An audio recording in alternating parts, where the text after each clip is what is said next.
Hello, everyone, and a very warm welcome to ESL Listening Practice. It is wonderful to have you with us today. It really is. Whether you're listening on your commute, maybe wrestling with the dishes, or just taking a walk to clear your head, we are really, really glad you're here. It's great to be here. And for anyone, just joining us for the first time or for our regulars, let's just take a second to establish what this space is all about. Yeah. We are not doing grammar drills today. We're not going to make you repeat verb conjugations until you fall asleep. Absolutely not. No. This is a space that's specifically designed for the intermediate English learner. What we in the industry call the B2 level. And let's be honest, B2 is a weird place to be. It is a very strange place. It's what I call the frustration zone. That is the perfect name for it. Because if you're listening to this, you understand us completely, you know the grammar rules, you have a massive vocabulary stored up there in your brain. But there's this painful gap, isn't there? There's a difference between knowing textbook English, the English you see on a page, and actually feeling comfortable, living, working, and socializing in a fast-paced English-speaking culture. That's the gap. That is exactly the gap we're trying to bridge. We're two native English speakers and teachers, and our whole goal here is just to have a natural conversation about the nuances of the language. Right. We want to help you improve your listening skills, of course, just by being exposed to natural speech. But we also want to give you some practical, almost psychological advice on how to navigate those tricky social situations that textbooks just do not cover. And today we are tackling a topic that I think makes almost every single learner sweat a little bit. It's something that seems so simple, so trivial on the surface, but it's actually one of the biggest, scariest hurdles to feeling truly fluent. We are talking about the beast that is small talk. Small talk. Just saying the phrase makes me feel a little bit anxious, and it's my native language. I know, me too. But seriously, this is such a fascinating paradox. We see this all the time with our students. You have these incredibly smart, capable people engineers, doctors, marketing directors who can discuss complex politics or the environment or, their specific field of expertise in English with no problem at all. Absolutely. I've had students who can give a 20-minute presentation on global supply chain logistics or the nuances of cardiovascular surgery without even blinking an eye. They're confident, they're articulate, they are in control. Right. But then you take that same brilliant heart surgeon, you put them in a casual situation, maybe waiting for the elevator or standing by the coffee machine at a conference, and someone says, how about this weather? And suddenly they freeze, they panic. It's like they have forgotten every single word they ever learned. Why is that? Why is discussing deep, complex, intellectual topics often easier for B2 learners than simple, meaningless small talk? It really is the classic paradox of language learning, isn't it? And we need to unpack the psychology of it because it's not just about vocabulary. When you really analyze it, deep topics allow for preparation. If you're going to talk about your job or specific news topic or give that presentation on supply chains, you have a roadmap. You can organize your ideas in your head beforehand. That's so true. You have a script in your mind, you know where the sentence is starting, and you have a pretty good idea of where it's ending. Exactly. It's like playing a piece of classical music that you've practiced 1,000 times. You have the sheet music. Yeah. But small talk is jazz. I love that. It is improvisation. It's spontaneous, it's fast, and it is totally unpredictable. And for a learner who wants to be correct, who thrives on being correct, that unpredictability is terrifying. It is terrifying. Classical versus jazz. And I think there's another layer to it, too. For a lot of, highly intelligent learners, small talk feels pointless. They think, why are we talking about the rain? We can both see it's raining. I am an adult professional. This is a complete waste of my time. I have definitely heard students say that almost word for word. They feel like it's superficial or fake. They want to have meaningful conversations. And here is the hook. Here's why we're dedicating a whole session to this. Despite feeling pointless, small talk is absolutely crucial. You literally cannot survive professionally or socially in an English-speaking culture without it. It's the glue, isn't it? It holds everything together. It is the glue, and it's the key. It's the gatekeeper. Yeah. You can't get to the deep connection. You don't get to the business deal. You don't get to the new friendship without first going through the gate of small talk. It's the prerequisite for everything else. Okay, so if it's so important and we know we need to do it, why does it feel like we're walking to the gallows every time someone just says hello? Let's really dig into the psychology of this discomfort, because it is fear, isn't it? It's not just annoyance. Oh, it is profound fear. And when we break it down, it usually comes from a few specific places. First and foremost, I think, is the fear of the void. The awkward silence. The awkward silence. Oh, the silence. That moment where nobody is speaking and you're just staring at each other and it feels like it lasts for an hour, but it has only been 3 seconds. Precisely. Learners are terrified of that gap. They are terrified of not knowing what to say next. It feels like the conversation is this heavy ball that they have to keep in the air, and if they drop it, they've failed. Yes. They feel this immense responsibility to perform. And added to that is the worry about making mistakes in real time. I think because small talk happens so fast, there's just no time to check your grammar in your head. No time at all. You can't pause and conjugate the verb to be while the other person is waiting for you to, laugh at a joke. So you worry, did I use the right preposition? Was that the right tense? Do I sound stupid? And there's one more layer, which I think is actually the most damaging, and this relates back to that smart adult problem you mentioned. It's the pressure to be clever. Learners often think that to be good at small talk, they need to be funny or witty or entertaining or offer some brilliant insight. They think every sentence needs to be a tiny TED Talk. I totally get that. It feels like a performance, like you're on a stage and someone just handed you a microphone and said, be interesting, go. Yeah. And if you say something boring, you feel like you failed the English test. That is exactly how it feels. But here is the expert perspective, and I really want to liberate our listeners right now with this thought. That is a complete and total misconception. Learners think small talk requires high creativity. It does not. Okay, so let's give our listeners a reality check here, because there's a secret that native speakers know, even if we don't realize we know it. When I talk to my neighbor, am I being creative? Not even a little bit. Yeah. The secret is that small talk is not creative. It is repetitive. It is incredibly predictable. If you really truly listen to two native speakers making small talk in a coffee shop or at a bus stop, they are not inventing new concepts. No. They are recycling the same topics, the same phrases, and the same patterns over and over and over again. That is actually such a huge relief to hear. So you're saying that I don't need to be a genius to be good at this. I don't need to be Oscar Wilde. Not at all. In fact, if you try to be Oscar Wilde, you'll probably make the other person really uncomfortable. That's a good point. You just need familiarity. It's about pattern recognition, not inventing new content. Once you realize that there's a script and that pretty much everyone is just reading from that same script, the pressure drops immensely. I love that idea. It's not an improv show, it's a table read. So if we stop trying to be clever, what should we be trying to do? Because if I'm not trying to impress you with my wit, why am I even talking to you? And this brings us to a really important concept, reframing the goal. This is where we need to get a little technical for a second, but I promise it's useful. In linguistics, we talk about transactional language versus interactional language. Okay.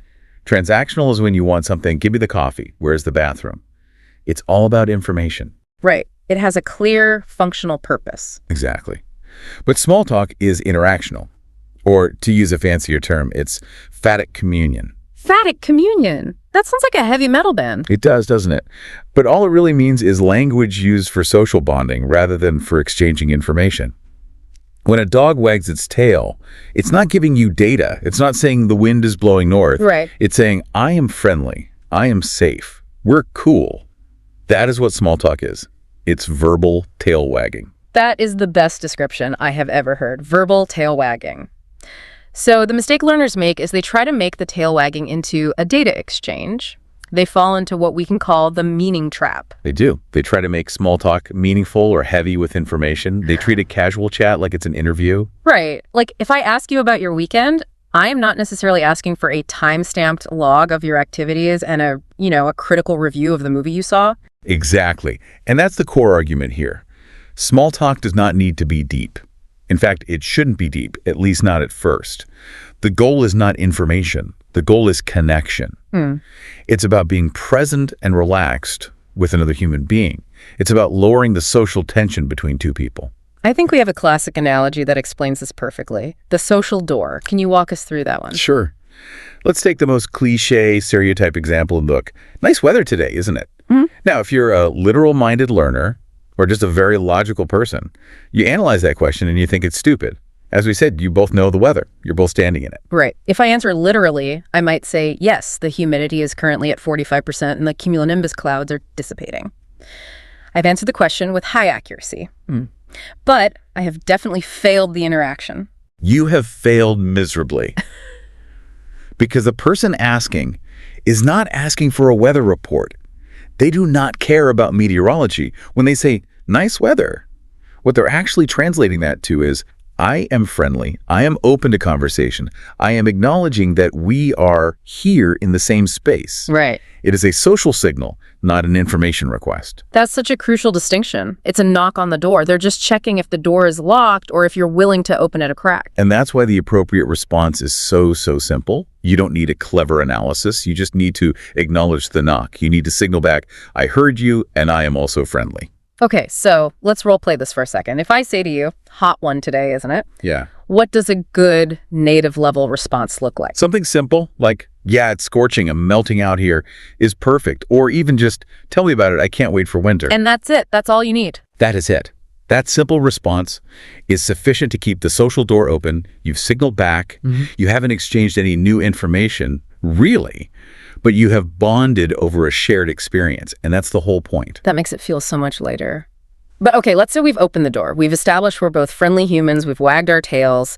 What do we actually talk about? Because I think the fear of what to say is still real. Even if I know it doesn't have to be brilliant, I still need a topic.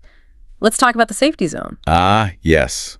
Navigating safe territory is absolutely key. And again, this is universal across English-speaking cultures, whether you're in the US, the UK, Australia, or Canada, though there might be slight nuances. There's a list of low-risk topics that are always safe. Okay, let's run down the list. We already mentioned the weather. That's number one. It is the king of small talk. Number one, always. In the UK, it's practically a national sport. But then you have travel, you have food, you have work. But we need to put a giant asterisk on that one and be careful. Yeah. And you have the immediate environment, so the place you're in right now. Let's talk about why these work. Why is food safe, but maybe, I don't know, politics isn't? Or why not talk about your health problems? Because these topics are neutral. They don't require strong emotions. They don't require controversial opinions. And crucially, for the learner, and this is why we love them, they usually don't require complex vocabulary. That's a very good point. You can talk about a sandwich without needing C1 level terminology. You don't need to know the word for geopolitical ramifications to talk about pizza. It lowers the linguistic load, for Yeah. sure. But let's look at work for a second. You said to be careful. Why? Because work can be stressful. If you ask someone, how was your job? They might hate their job. Or they might have just been fired. Or, in some cultures, talking about money or status is seen as a bit tacky. You don't want to ask, so how much is your salary? That's a high-risk question. Right. So how do we keep work talk light and safe? You focus on the factual or the immediate. Something like, how long have you been working on this project? Or what department are you in? Or my favorite, is this your busy season? Is this your busy season? Is a great one.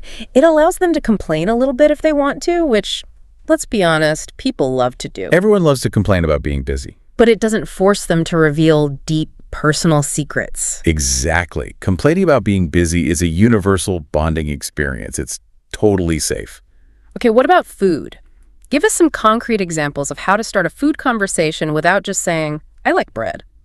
Well, context is everything, right? If you're at a conference or a party, you use the food that's right there. Have you tried the appetizers? Or those cookies look dangerous. Cookies look dangerous. I love that. It implies they're delicious, but also, a little bit unhealthy. It's playful. Right. And questions like, have you tried the food here? Are great because everyone has an opinion on food, but it's usually a low-stakes opinion. If you hate the cookies and I love them, we're not going to get into a fist fight about it. No. It's not like debating the election. It's safe conflict. It's playful conflict. Exactly. And the analysis here is that these questions just keep the momentum going. They're like passing a ball back and forth gently. You're not smashing a tennis ball at them. You're just lobbing it lightly to see if they catch it. So we have the topics, but there's another massive myth we need to bust. I think a lot of people believe that being good at small talk means you're the one doing all the talking. They picture the life of the party, holding court, telling all the funny stories. The myth of the monologue. This is the biggest relief for introverts and language learners alike. Please, if you're listening, write this down. Being good at small talk does not mean talking a lot. It really is counterintuitive, isn't it? We think we need to fill the airwaves. No. In fact, talking too much is often a sign of being bad at small talk. The counterintuitive insight here is that good small talk depends much, much more on listening than on speaking. Listening is key. So if I'm a B2 learner and I'm nervous about my speaking skills, maybe my pronunciation is a bit shaky or I'm just tired, I can actually use my listening skills to save me. Absolutely. In fact, you can hack the system. People love talking about themselves. It is their favorite topic in the entire world. It really is. If you can get the other person talking, they will walk away from the conversation thinking, wow, that person is a great conversationalist, even if you only said 20 words. That is so true.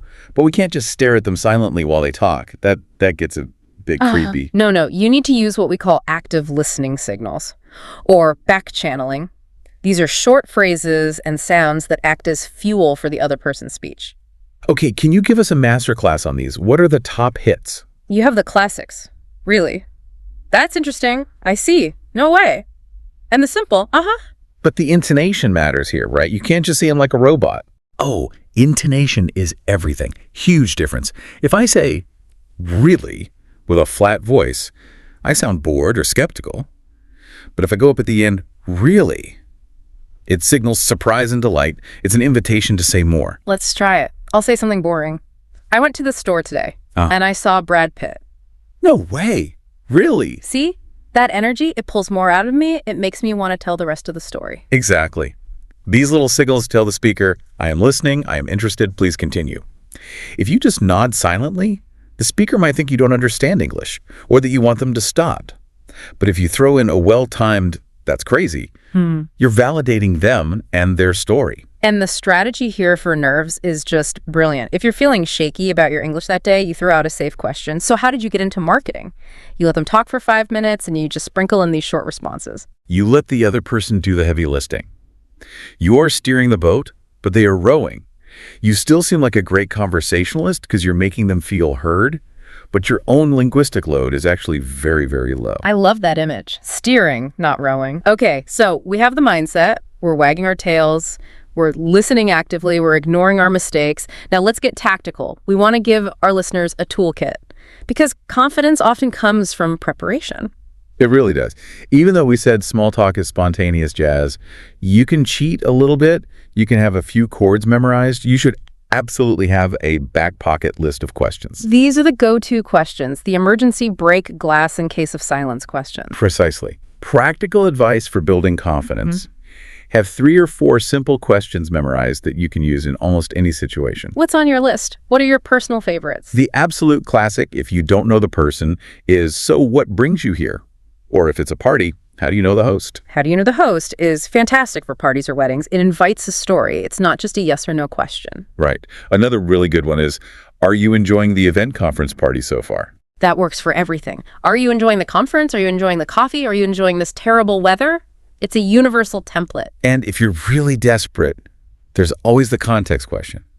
Just look at something happening around you and ask about it. Wow, have you ever seen a line this long? Shared suffering. That always bonds people. It's the best bonding agent. And why this helps is purely psychological. You might never use them. You might have a great natural conversation without them. But knowing you have them stops you from panicking.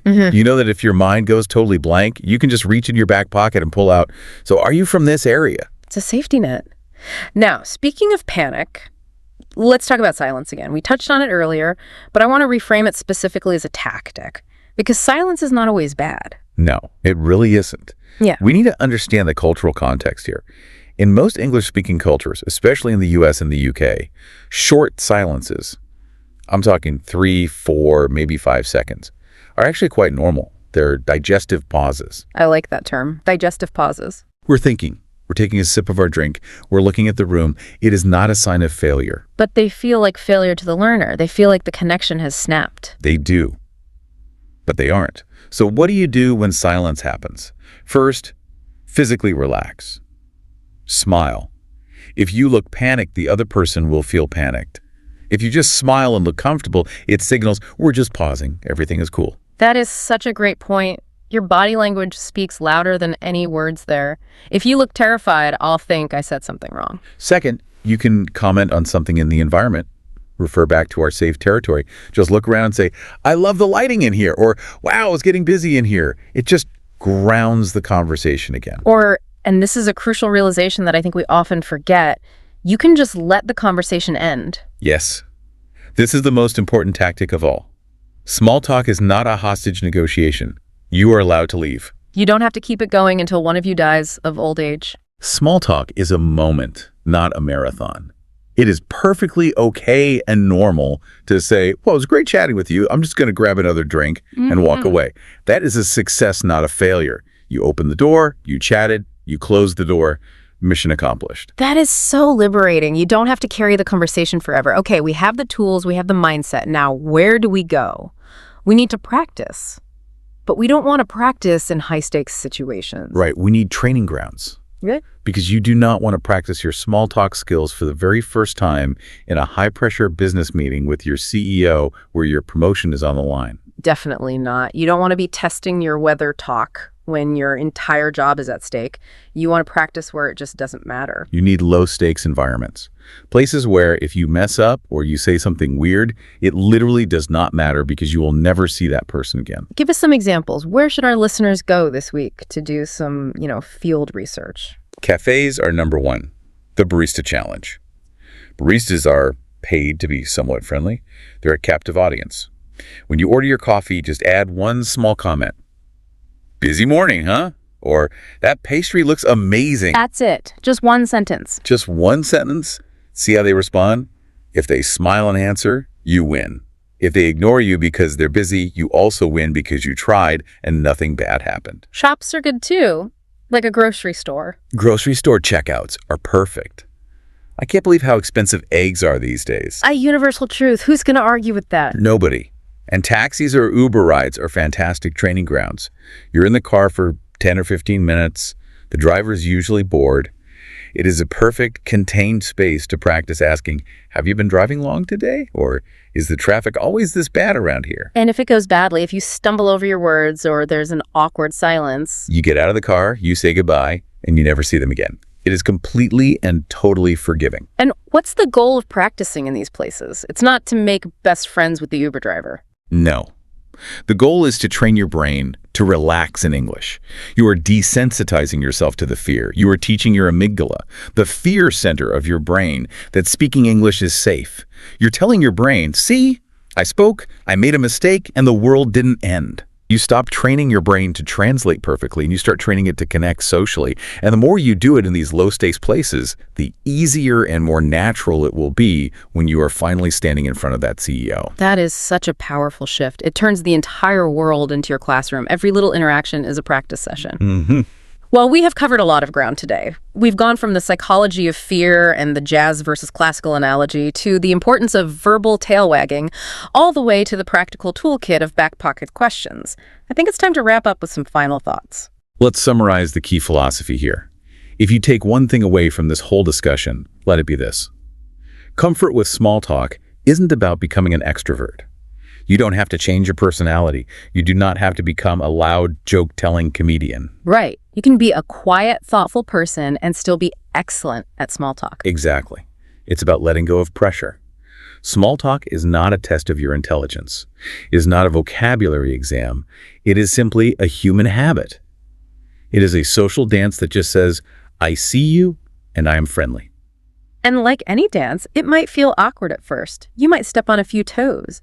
But once you know the basic steps, the weather, the simple questions, the active listening, it becomes automatic. Your muscle memory just takes over. And a final encouragement. When you stop trying to be perfect, when you drop that meaning trap, it actually becomes enjoyable. You might find out something interesting. You might get a good restaurant recommendation. You might actually make a friend. That is the beauty of it. It opens doors. So here's our sign-off challenge for you, the listener. We want you to try one low-stakes small talk interaction this week. Just one. Ask a barista how their day is going. Ask a taxi driver about the traffic. Or just smile at a neighbor and say, nice weather. Just one interaction where you focus on connection, not perfection. And see how it feels. Don't grade yourself on grammar. Grade yourself on whether you kept the social door open for a moment. We really hope this has been helpful and has maybe lowered your blood pressure a little bit. Thank you so much for joining ESL Listening Practice. Thanks for listening. Good luck with your small talk. Go wag those verbal tails. See you next time. Bye. Bye-bye.